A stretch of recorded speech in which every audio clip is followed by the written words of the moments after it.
Hi everyone, this is Ban 老师. Today I'm going to be talking a little bit about the YouDao Dictionary Pen 2. Before I get started, just quick introduction. I am a former teacher at a dual immersion school. I've taught for almost a decade, varies of ages and types of programs.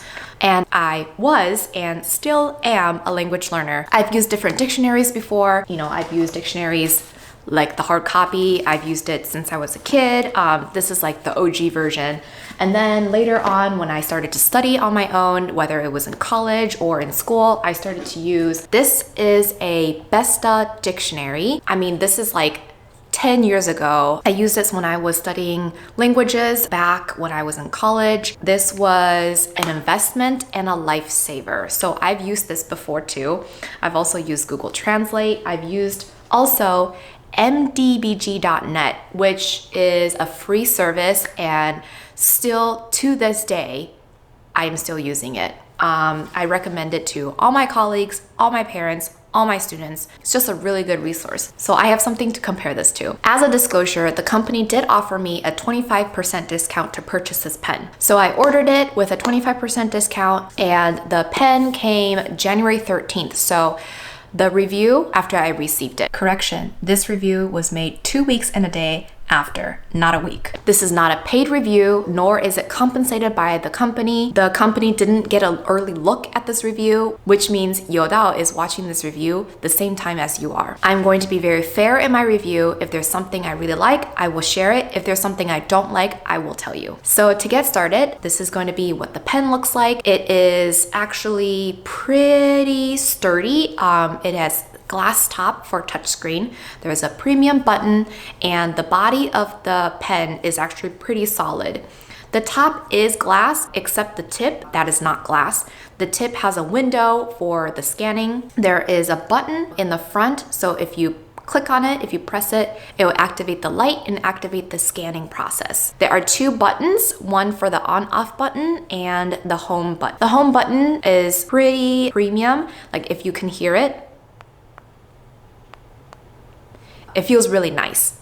And then the on-off button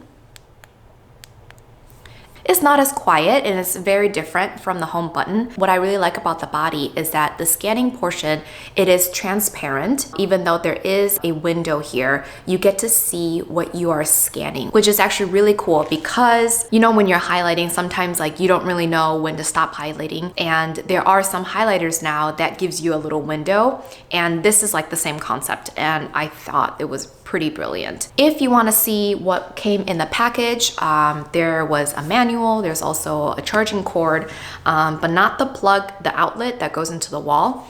If you want to see it, what was in this box, you can go ahead and go to my Instagram, check out my IG, and you can see me unboxing this. To start, when you activate the pen, you have to have Wi-Fi. That's the only way to start it. However, once you activate it and you start letting it update, you have to wait a little bit. You can actually turn off the network. So you don't have to stay on Wi-Fi the entire time, but you do need it to activate it. So in the settings, what you will see, the first setting is the internet, the network, where you can actually connect. What I did notice is that when you turn off the Wi-Fi, you can still use the pen. You can still scan everything. However, the voice of the reader changes. It's either a different person talking or it's an AI. You can hear there's a slight difference between the voices, which is not a big deal. It just makes me think, what triggers it to, speak in one voice versus another voice? Is it a user error, or is it something that I need to be aware of? But in terms of scanning, like when it's reading back to me in different voices, it doesn't change much. The translation is still there, the text is still there. It's just the voice is different, whether it's on Wi-Fi or not on Wi-Fi. So when you go to different places with this pen, whether it's a library or the classroom or your home, and you're connecting to different Wi-Fis, the pen doesn't automatically connect, but what you can do is just go to the settings, go to network, and click on the Wi-Fi that's there. The pen will remember the password. One of the other settings is the Bluetooth setting, and the Bluetooth setting is actually really, really cool. You can connect your Bluetooth headset or a headphone to the pen, and what it would do is if you scan something, you can actually hear the voice in your headset or in your headphone. The next part is the accent. There are two different accents you can choose from in terms of English. So there's the UK accent and the US accent. There is also a checkbox for you to turn off or turn on the auto pronunciation, which means that if you turn it off and you scan something, it won't read to you automatically unless you click on the speaker icon after you're done scanning. But if you turn it on after you're done scanning, it will automatically read it. In terms of voices then, it's just only a female voice. If you go to the next setting for dictionaries, there are 3 types of dictionaries you can choose from. There is the Chinese to English, English to Chinese dictionary. There's the YouDao version of the Chinese to English dictionary. And then there's the Chinese dictionary, the YouDao version of the Chinese dictionary. So if you're scanning the text, it will give you translated text either way. If you're highlighting characters and words, it will give you the translated version if you choose the translated dictionary, which is the Chinese English, English to Chinese, or the YouDao version of the Chinese English, English to Chinese. But if you're using the YouDao Chinese dictionary, it won't give you the translation, but it'll give you definitions of that phrase or that word or the character. Underneath that, there are 5 different needs that you can let the dictionary know. If you're studying for SAT, SSAT, GRE, you can select what you need. And I personally didn't notice any difference, but that might be because I don't have a SAT book, I don't have TOEFL book, I don't have an SSAT book for me to actually test it out. But if you do, let me know. I would love to know, how this pen affects language learners in terms of SAT, TOEFL, or GRE. I love to see and get feedback from you guys. The next function under habits is just literally asking you, are you right-handed or left-handed? For this to be left-handed, I thought it was a very simple thing to add, which is also very crucial. So once you click left-handed, it will just flip the screen and you'll be able to use your left hand. And if you click right-handed, it will flip the screen the other way and then you can use it on your right hand. The next thing on settings will be the multi-line. It's literally just a checkbox. If you check it, basically it's saying that you can highlight or scan multiple lines in a text. If you don't highlight it, it'll basically think that every time you lift the pen, you're done scanning. So I actually leave it on. I want to see, if I were to highlight the entire paragraph, would it work? It actually brought me a lot of anxiety because when I am highlighting, I'm at the end of the line, I'm trying to hurry up and trying to align the pen to the next line so I can highlight immediately. And sometimes I'm not fast enough and the pen thinks that I'm done scanning. There is a good fix for it though. If you are not done scanning, but the pen thinks you're done, there is an icon on it. After you're done scanning, it'll say it'll start translating. You can actually click add.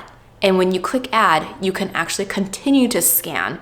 So I thought that was a really nice feature for people like me who gets anxiety for not finishing scanning, or otherwise you have to start over scanning again and it's just really inconvenient. So I think the add function when you're done scanning is a really, really good function. So before I talk more into details about my experience of using this pen, I do want to let you guys know a few features that I did notice is that this pen does support Simplified Chinese and a little bit of traditional Chinese. What I mean is that it scans both traditional and simplified Chinese. However, when you scan it in English, it only translates to simplified Chinese. It doesn't translate to and from other languages besides Chinese and English. However, that's because I got the YouDao Dictionary Pen 2. If you get the Pro version, it does translate to other languages such as Japanese and Korean, and it only translates to and from Chinese though. So there is no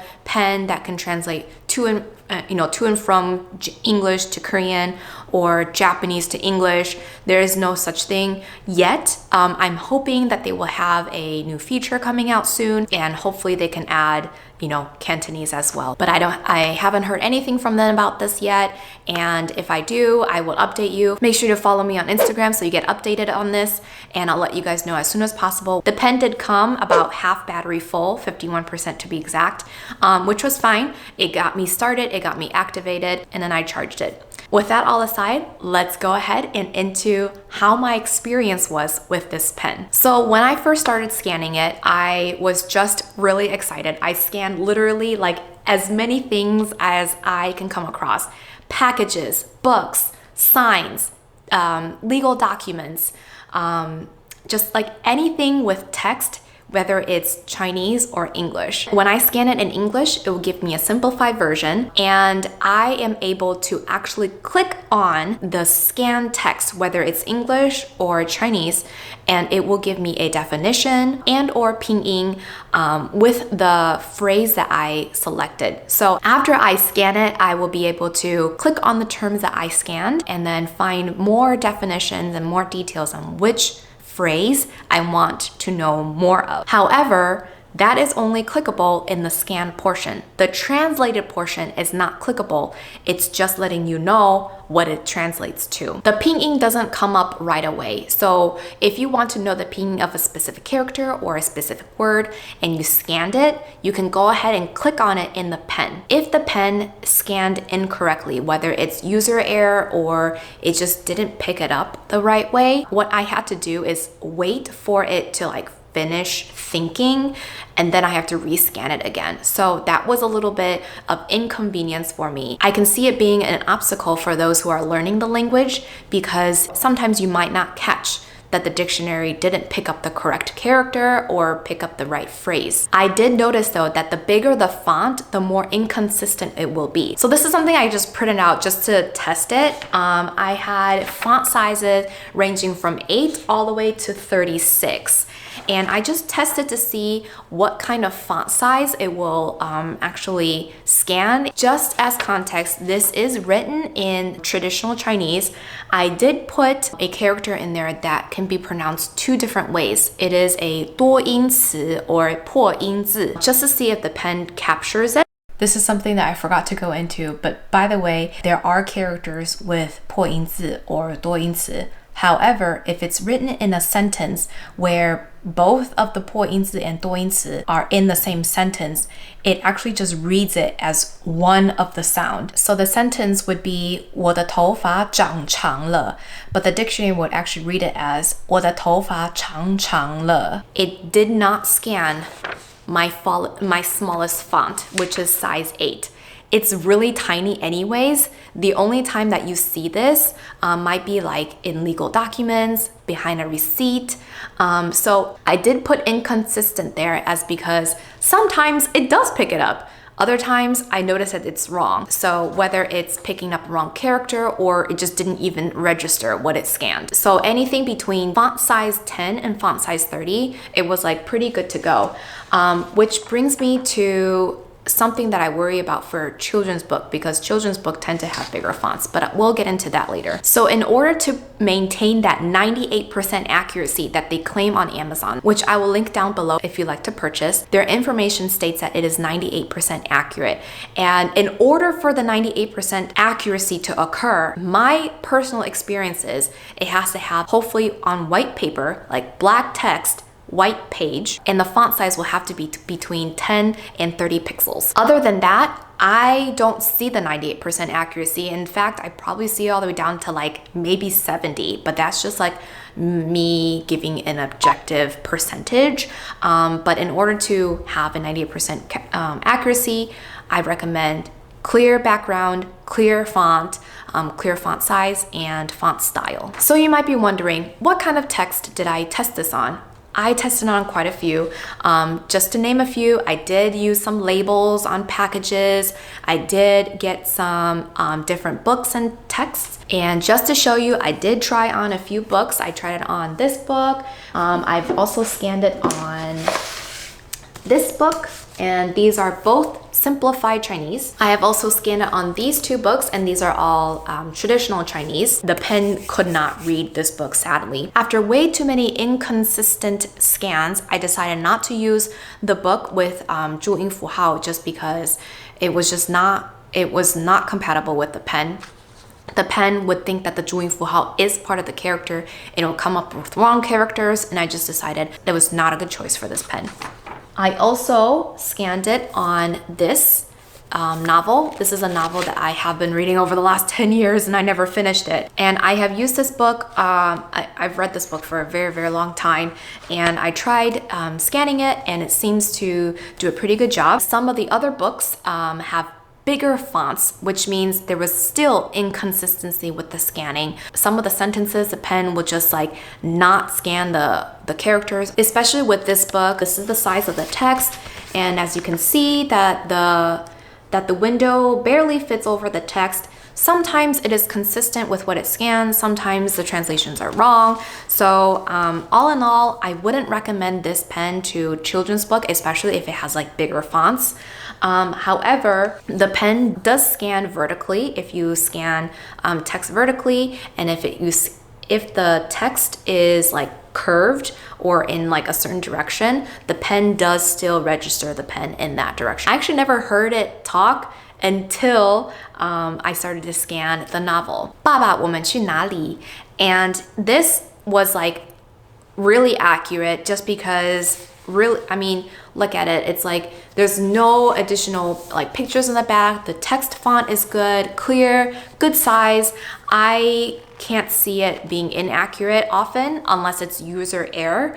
So for the first time after scanning this book, across many different paragraphs and pages, I finally got to hear it talk. And one thing I noticed was that it spoke so quickly. Like when I highlighted multiple lines, whether it's a paragraph or a couple sentences or maybe just a really long sentence, it read it so quickly and had kind of a hard time following along. And I can imagine those who are not fluent in the language having to follow along. It read really, really quick. So what I had to do was like done scanning, I have to like look at the text right away and just try my best to like follow along. I can see it if it's successful in children's book. I can also see it reading really, really quickly as well. In terms of legal documents, I have scanned like back of receipts from Taiwan that I went a few months ago. A few documents from my quarantine time to receipts, I was able to have it scanned, and it actually made sense. The English was a little awkward, but I mean, I feel like it still got the meaning across. So it was pretty accurate. I would actually have to say that this is actually a really good idea if you want to use it while traveling. You can scan text like legal documents, and I think it would help a lot. So this is just me pushing the limits. I also tried to have the pen like scan my phone screen and monitors. Kindle, it worked really well, but on my phone and like on my phone screen, I have to bring the brightness up and make sure that the background or the app I'm using is bright. So no night mode or anything. I would highlight or scan the text from my phone just to see if it catches it. And it's kind of inaccurate. And the reason why I did that is because I was thinking, if I were to be traveling and I can't understand a sign, bulletin board, can I take a picture of that and have my phone scan my screen? But honestly, you probably have a better luck using Google Lens to have Google translate that for you instead of having this pen highlight your phone. My opinion. And one thing I did also see was that it can't read my handwriting. And I'm not saying I have the best handwriting. I tried. I tried to like even mimic the font, and it was just really inconsistent reading my handwriting, whether it's one character, one word, one phrase, or a full sentence. It just had a really hard time reading it. And as simple, simple characters, 一, 二, like those are really simple, but then when I like write 头发, which is hair, like it just couldn't, for the life of itself, it couldn't scan it. So I was a little bummed that it couldn't read my handwriting, because I feel like if you were to travel with this and someone were to write something to you, at least you could do is try to, highlight the text or highlight their handwriting, but it can't do it yet. So what I also did was every time I scan something, I try to favorite it, because there is a part in the homepage where you can actually favorite your phrases, like a go-to phrase that you like often forget, or you want to refer to it often, or it's something on the test soon that you want to favorite. And I try to favorite as many phrases as I can. And I know that on Amazon, they claim that they have 1 gigabyte of RAM, which means it's like storing like history, favorites, Wi-Fi passwords, things that users add to it. And there's 1 gigabyte of it, which is an okay storage size, I believe, just because we're not putting in like music, audio, or anything else. So 1 gigabyte should be okay, should be good. On Amazon, it did also say that it has 16 gigabyte of ROM. Although ROM is really important because it helps with like processing, it's not something that I have access to as much, but that's just my personal opinion. I could be totally wrong. I'm thinking that I'm only using the 1 gigabyte RAM instead of the 16 gigabyte ROM. So what I thought was pretty cool about this was the voice assistance feature in this pen. Unfortunately, it is actually geared toward Mandarin, so you have to speak to it in Mandarin. However, you can still speak to it in English, but what it will do is translate what you say in English into Mandarin Chinese, which is actually pretty cool, but that means all the commands will have to be spoken in Mandarin. But there aren't a lot of commands that you can ask. It's not like an Alexa or Google or Siri. Okay, so here's probably one of the important questions you might be wondering was battery life. How often do you have to charge? According to the website, it lasts up to 6 hours of use. And after 3 hours of inactive use, it will actually turn off. My personal experience is it almost made it to the 6th hour, so not quite. And then when the battery was low, it would tell me like, hey, critical battery, or battery is low. So it would start saying that around 10%. So 10% left, it'll have a window. And here's the weird thing.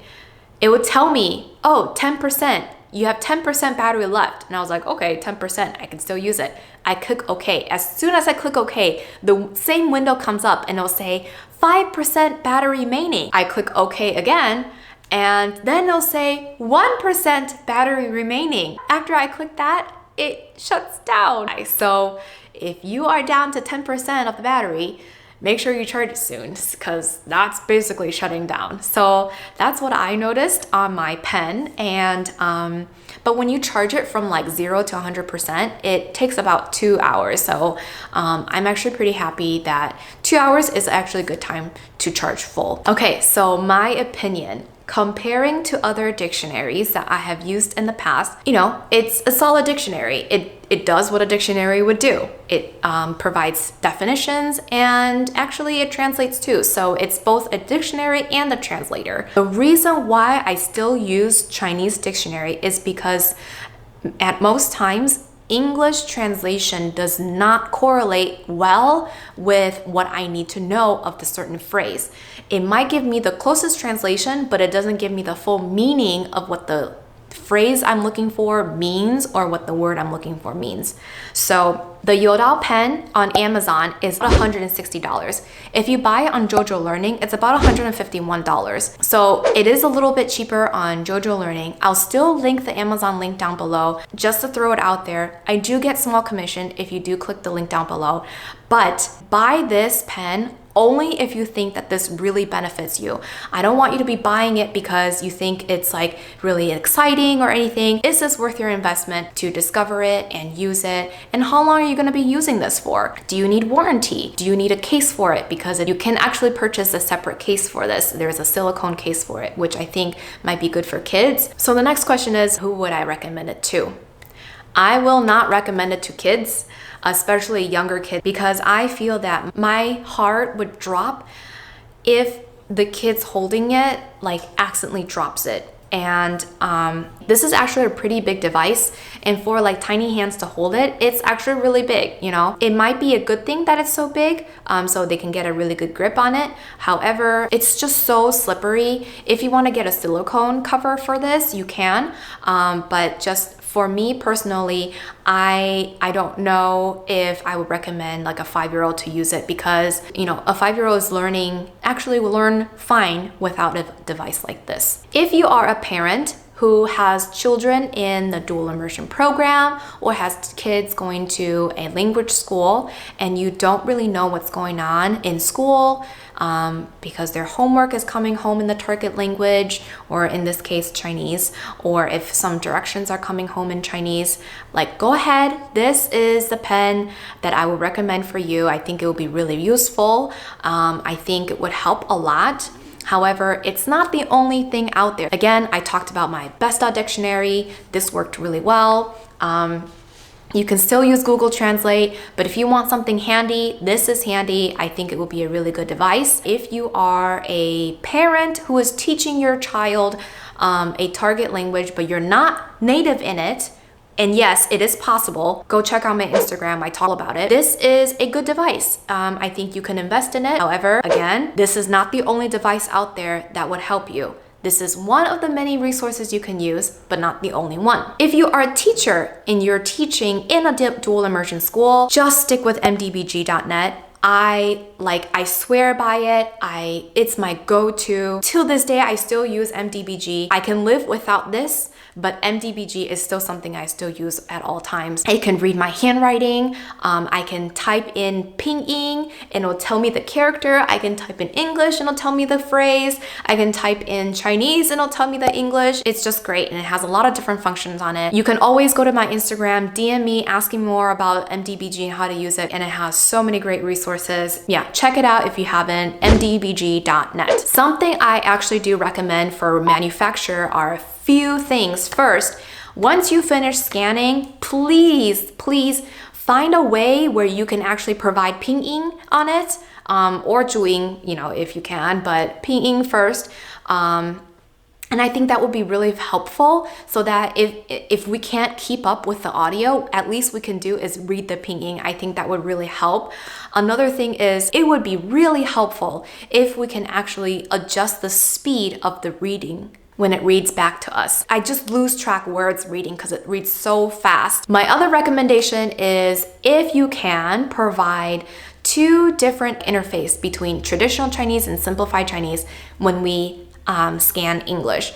When we're scanning English, I wish we have a choice to either read the translation in traditional Chinese or in simplified Chinese. I think that would be really good. For the future, I do hope that other languages will be coming out, including Cantonese. There are a lot of Cantonese speakers out there, and I think this will really benefit everyone. And another thing, if you can have the device read more fonts and potentially handwriting in as well, I think that would be great. I know this might be really tricky, but I think that would be really, really beneficial. And then lastly, if you can improve voice assistance, I think that would be great. I think if we can have English voice assistance and also more complex responses, I think that would be pretty cool too. And that's it. This is my review, my opinion, my recommendations. I hope you like it. We got really, really meaty. If you need more information, if you have more questions, comment down below. Follow me on Instagram, ask for more questions, and let's keep in touch. I'll talk to you soon. Until next time, 再见.